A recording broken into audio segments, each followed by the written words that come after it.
नमस्कार, मी पंजाब डक. आज आहे 22 जून 2026 आणि मी आहे करंजे घाटामध्ये. म्हणजे इथून अहिल्यानगर जिल्ह्यामध्ये करंजे घाटामध्ये, आणि या ठिकाणाहून खास करून अहिल्यानगरच्या ह्या करंजे घाटातल्या शेतकऱ्याला एक अंदाज देणार आहे.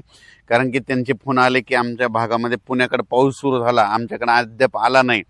तर ह्या करंजे घाटातल्या संपूर्ण भागातल्या शेतकऱ्याला, पाथर्डी तालुक्यातल्या अहिल्यानगर जिल्ह्यातल्या शेतकऱ्याला सांगू इच्छितो की आज मतदार 22 जूनला म्हणजे आज रात्रीच्याला तुमच्या भागामध्ये चांगला जोराचा पाऊस सुरू होणार आहे.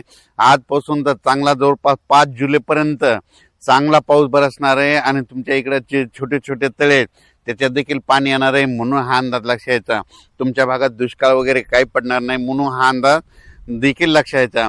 पण राज्यातल्या सर्व शेतकऱ्याला सांगू इच्छितो की राज्यामध्ये पूर्व विदर्भ, पश्चिम विदर्भ, दक्षिण महाराष्ट्र, उत्तर महाराष्ट्र, कोकणपट्टी, खानदेश, मराठवाडा सर्व शेतकऱ्याला सांगू इच्छितो की आज 22 जून पासून मी म्हटलं होतं ना, काल 21 ला पाऊस सुरू होईल. तर 21 ला पुणे, नाशिक, सातारा, बऱ्याच भागामध्ये मुंबई सगळीकडे पाऊस सुरू झाला. संभाजीनगरकडे देखील आता देखील जाफराबादला पडला. पण आता राज्यातल्या सर्व शेतकऱ्याला सांगू इच्छितो आज 22 जून पासून आजपासून राज्यातला पाऊस आणखीन वाढत जाणार आहे. 22 ला 23, 24, 25 असं करत करत 5 जुलैपर्यंत सगळ्या राज्यभर पाऊस पडणार आहे. सगळ्या राज्यातल्या सर्व शेतकऱ्याच्या पेरण्या होणार आहेत. म्हणून हा अंदाज सर्वप्रथम शेतकऱ्यांनी लक्षात घ्यायचा. राज्यात ठिकठिकाणी म्हणजे आज 22 जून पासून ते जवळपास 5 जुलैपर्यंत सगळीकडे पाऊस पडणार आहे आणि सगळ्या शेतकऱ्याच्या पेरण्या सुरू होतील. म्हणून हे देखील लक्षात घ्यायचं.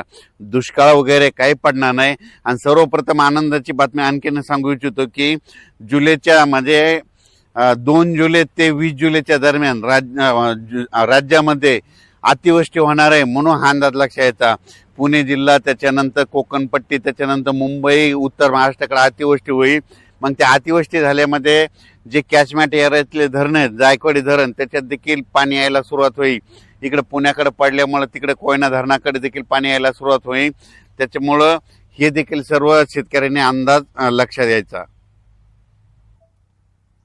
आज दुपारनंतर जे पाऊस सुरू होणार आहे 22 जूनला, तर तुम्हाला सांगू इच्छितो आज लगेच काय होणार सगळीकडे महाराष्ट्रामध्ये काय होणार, पश्चिम महाराष्ट्र, कोकणपट्टी, त्याच्यानंतर इकडे मराठवाड्याकडे देखील येणार आहे, विदर्भाकडे देखील येणार आहे.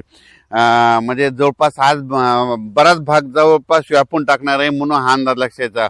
आजच्या पेक्षा आणखीन उद्या 23 तारखेला आणखीन 23 जूनला आणखीन बऱ्याच भागामध्ये व्यापून टाकणार आहे. 24 ला 25 असं करत करत सगळीकडे वाटणार आहे. म्हणजे सांगायचं झालं तर विदर्भामध्ये सांगायचं झालं तर वर्धा, नागपूर, भंडारा, गोंदिया, चंद्रपूर, यवतमाळ, वाशिम, अकोला, बुलढाणा, अमरावती ह्या परिसरात देखील म्हणजे आजपासून पावसाला वाढायला सुरुवात होणार आहे. म्हणून हा अंदाज लक्षात घ्यायचा. विदर्भात मात्र 23, 24, 25, 26, 27 दरम्यान चांगला पाऊस बरसणार आहे आणि त्या शेतकऱ्याचे देखील पेरण्या होणार आहे. म्हणून विदर्भातल्या 11 जिल्ह्यातल्या शेतकऱ्यांनी हा अंदाज लक्षात घ्यायचा.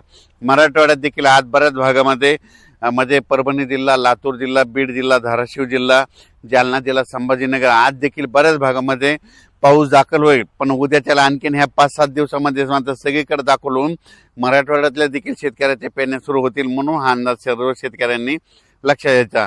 त्याच्यानंतर सातारा जिल्हा, सांगली जिल्हा, सोलापूर, कोल्हापूर तिकडे तर कालच पाऊस सुरू झाला, पण तिकडे आज देखील बराच भाग कव्हर होणार आहे. आणखीन 10 दिवसामध्ये तिकडेच देखील सगळीकडे पाऊस पडेल आणि त्या भागातील देखील शेतकऱ्याच्या पेरण्या लागू होतील. म्हणून हे लक्षात घ्यायचं. उत्तर महाराष्ट्राकडे नंदुरबार जिल्हा, धुळे जिल्हा, जळगाव जिल्हा, नाशिक जिल्हा, त्याच्यानंतर अहिल्यानगर ह्या परिसरातल्या शेतकऱ्याला सांगू इच्छितो की तुमच्या देखील आज म्हणजे 22 पासून ते 5 जुलैपर्यंत तुमच्याकडे सगळीकडे पाऊस पडणार आहे. सगळ्या शेतकऱ्याच्या पेरण्या लागतील. म्हणून हा अंदाज लक्षात घ्यायचा.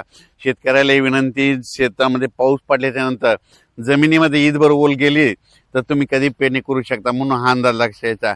4-6 बोटावर जर ओल केली तर तुमच्या पेरणी खराब होते. त्याच्यामुळे 4-6 बोट पेरणी करू नये. ईदवर चांगली ओल गेल्याच्या नंतर तुम्ही पेरणी कधी करू शकता. म्हणून हे शेतकऱ्यांना लक्षात घ्यायचं. पण राज्यात मात्र आजपासून परत जास्त पाऊस वाढायला सुरुवात होणार आहे.